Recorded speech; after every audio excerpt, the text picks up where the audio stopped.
Effie, my mother-in-law, told me that if I didn't go on the trip she planned, I wouldn't be considered part of the family anymore because I married her son, Cody. She wanted Cody to agree with her. I stopped Cody from saying anything and agreed to go on the trip to avoid conflict. Effie said marrying someone like me, who she thought was inexperienced, was a hassle. She warned that if I didn't come, she would consider divorcing Cody and would teach me things her way. I was fed up with her rude comments. Little did I know, this trip would be the last one with my in-laws. My name is Liliana, and I'm 32 years old. I own a small app development company, which I really enjoy. My husband, Cody, is 37, and he works at a bank. We both love our jobs and often talk about them for hours. Cody understands and supports my work, and we share household chores. Even though we've been married for 4 years, we don't have children yet because we're focused on our careers. But we both like kids and hope to have some in the future. My family owns an auto parts factory that my dad started, and now my brother runs it. They've been very supportive of my dream to start my own company, even though our businesses are different. I often seek advice from my dad and brother, who are also business owners. They've always been there for me, so my family is a big support in my life. Cody's family owns a small factory, and since he was their only child, they expected him to take over one day. But Cody had different plans. The factory wasn't doing well, and his dad, Andy, was thinking about closing it down. Running a small factory is tough these days. When Cody was young, he often overheard his dad talking to bankers on the phone. He even met a friendly banker during a visit to the factory and started going to the bank with his dad just to see him. That's how he got interested in banking. Cody worked hard to make his dream of becoming a banker come true, and now he works at a big bank. Even though everything might seem okay between Cody and me, our marriage isn't going well. Cody's mom, Effie, doesn't think highly of my job. I can work from home sometimes because my job allows it, but Effie sees it as a pointless job and doesn't understand it at all. I get it. It's hard for our parents' generation to understand jobs like mine. Even though my job isn't physically demanding, it's still tiring. I always adjust my work schedule around Cody's family's plans so I don't bother them.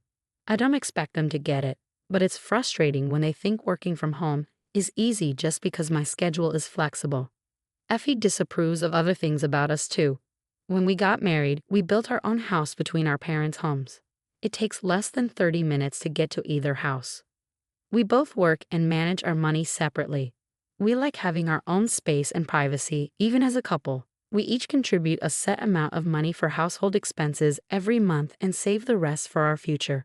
But Effie doesn't like this lifestyle either. She thinks it's wrong for a couple to keep things private.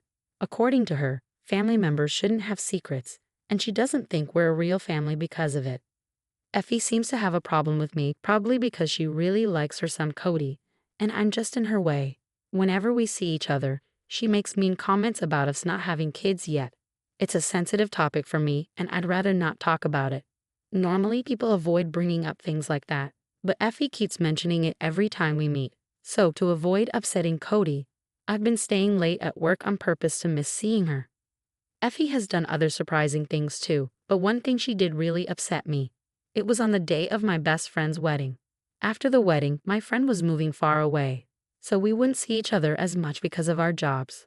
I was really excited to celebrate her special day, but a week before the wedding, Andy asked me to go to an important business event. I said no. The only thing more important to me than my friend's wedding would be if a parent was really sick. But that night, something unexpected happened. When I got home from work, my in-laws were at our house. As soon as she saw me, Effie got really mad. Liliana, what's wrong with you? Saying no to Andy's request is rude. You're married to my son, so you should put family first. Your refusal is not okay. You need to think about what's important, she yelled at me. Cody was there too, but he didn't say anything. After finding out that the reception Andy asked me to attend was crucial for the future of the company, I understood the seriousness of the situation. But to me, my best friend's wedding was just as important. I explained to Effie, I get what you're saying, but my best friend's wedding means a lot to me and I don't want to miss it. Plus, I don't even work for Andy's company. Even Cody joined in, saying, can't you make an exception this time? This is really important for the company's survival. I'm going to, and it's a family effort. We can make it up to you for missing the wedding. It's a family crisis. Can't you help us? I was shocked to hear Cody say that. He knew how excited I was about the wedding.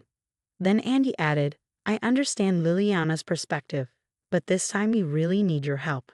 The atmosphere made it hard for me to refuse. It wasn't just any reception. In the end, I reluctantly agreed to skip my best friend's wedding. I told my friend the truth and explained why I couldn't come. Thankfully, since I had talked to my best friend about my family situation before, she understood. In fact, she was more worried about me. I'm lucky to have such a caring friend. I felt really bad about missing my friend's wedding. But once I made the decision, I had to focus on making the reception a success. On the day of the event, Cody and I got to the venue early and tried to reach Effie, but she didn't pick up her phone for some reason. I started to worry about what to do, but finally, the in-laws showed up just 10 minutes before the reception was supposed to start. I was surprised to see them looking so messy, with untidy hair and wrinkled clothes.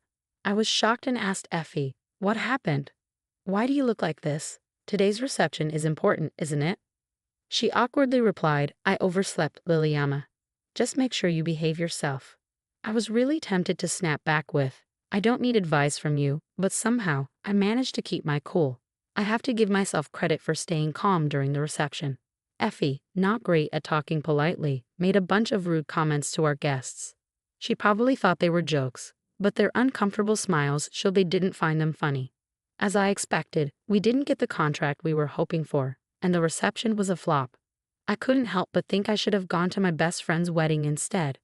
I was really angry that I got dragged into such a disaster, messing up my plans and causing problems with the in-laws. What made it worse was that they didn't admit they did anything wrong.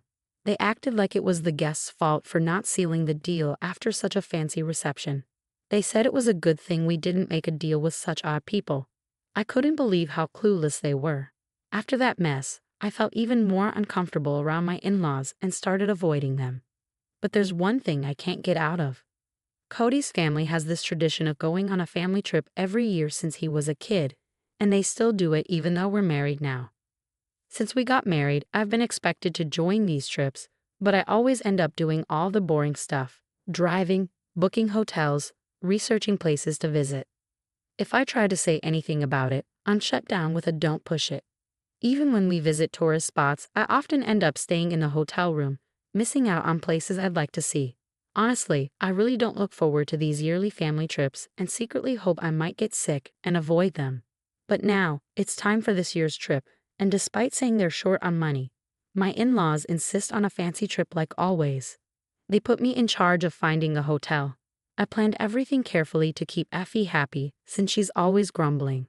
Since I don't drink, I'm always the one who ends up driving. But I don't mind because it means I don't have to listen to their conversations. But just before the trip, a crisis hit.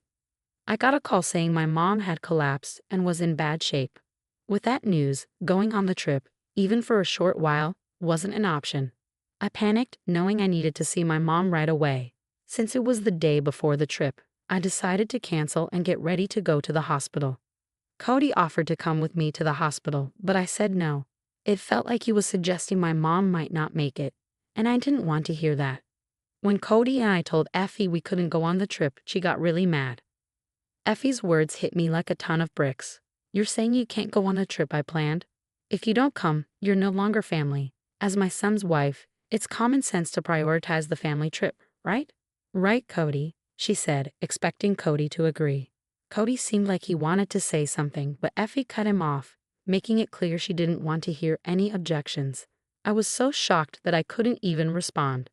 Being with my mom in her critical condition was the only thing on my mind.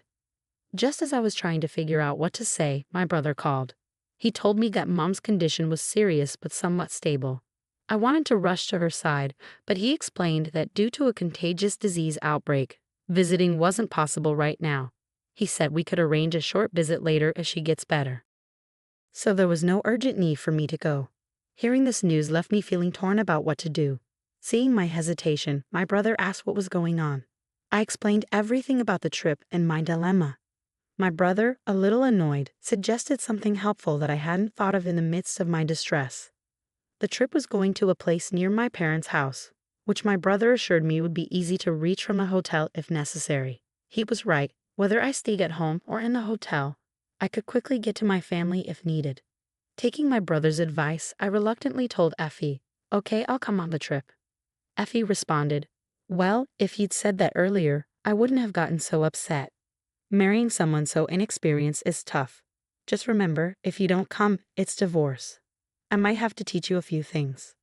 Cody seemed surprised, but we agreed to go, with the condition that I could leave for the hospital if necessary. Effie commented, it'd be a problem if our driver disappeared suddenly, wouldn't it?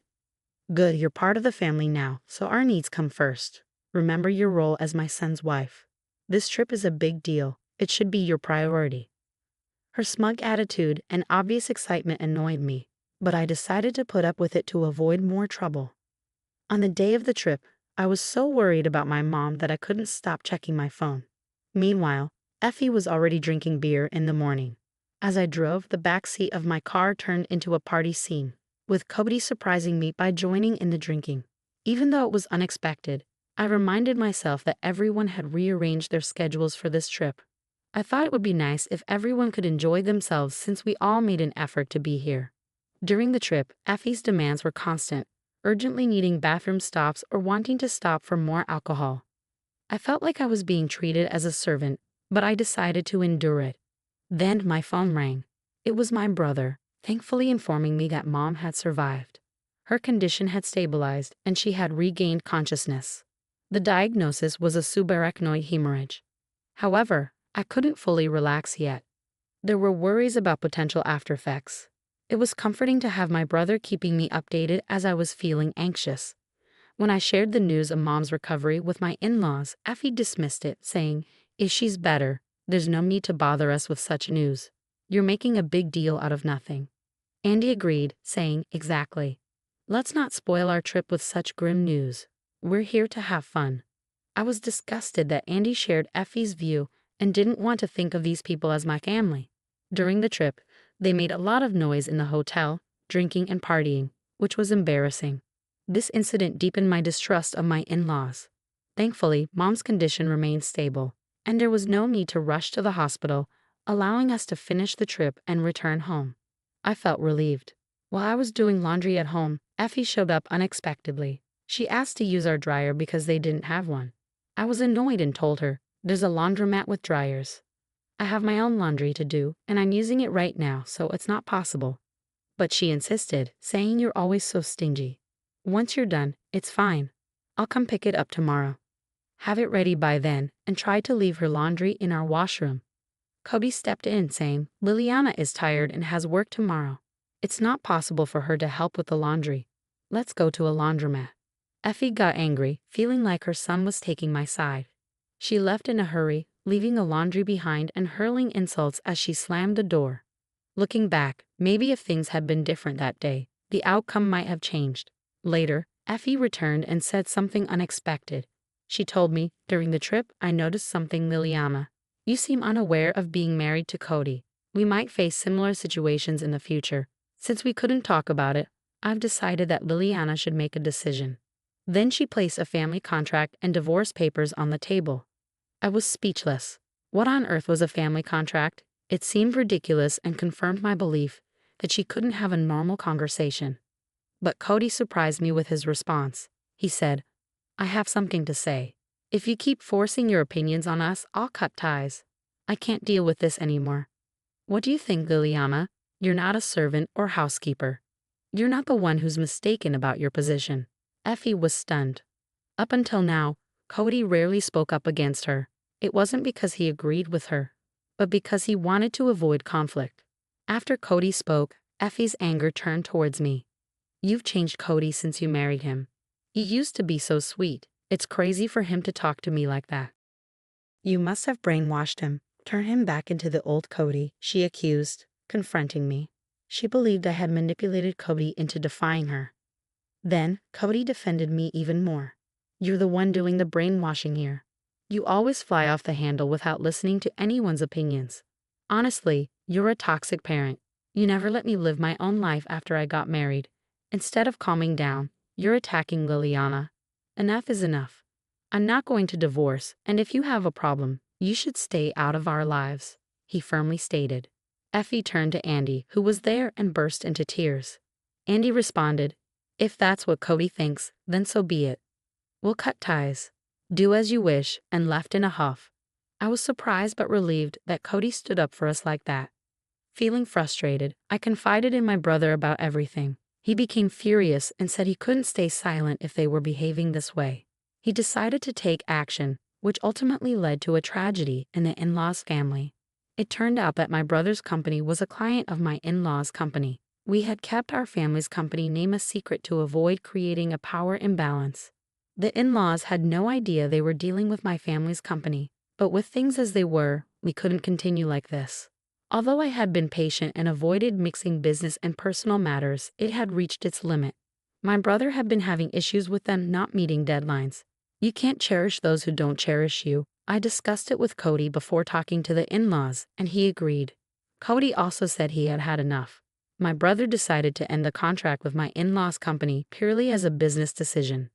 Their company had become problematic, consistently failing to pay on time and missing deadlines. Despite these issues, we had tolerated it because of the family connection, but now there was no reason to continue. When my in-laws learned about this, they came to us in tears, constantly apologizing. They begged my brother to reconsider the contract, but it was out of the question. Their failure to meet deadlines was their own responsibility, and they should have appreciated our patience. Cody explained everything to his parents, but they refused to accept it and ultimately cut ties in anger. Cody wasn't upset. He felt relieved. He had been torn and exhausted, caught between us and his family. Since then, we've been living peacefully. I discovered that Cody had been financially supporting his family, but he stopped doing that now. Even before this incident, their family factory was struggling and was close to shutting down due to debts. I also found out that Cody had been paying for those yearly trips for his family. It's surprising how they could act that way, using someone else's money. Now, Cody's parents are living more modestly, and Effie has started working recently. It's quite unexpected to see her, who used to consider herself a president's wife, now working. One day, I witnessed Effie being reprimanded while doing a cleaning job. Although I initially felt it might be karma, I couldn't help but feel sorry for her. Perhaps through this experience, she'll learn about the realities of life and hopefully change for the better. As for us, work is going smoothly. We haven't had children yet, but we're content with our jobs and life feels fulfilling. We're planning a trip abroad for our next vacation. For now, we're enjoying life without the added responsibility of children.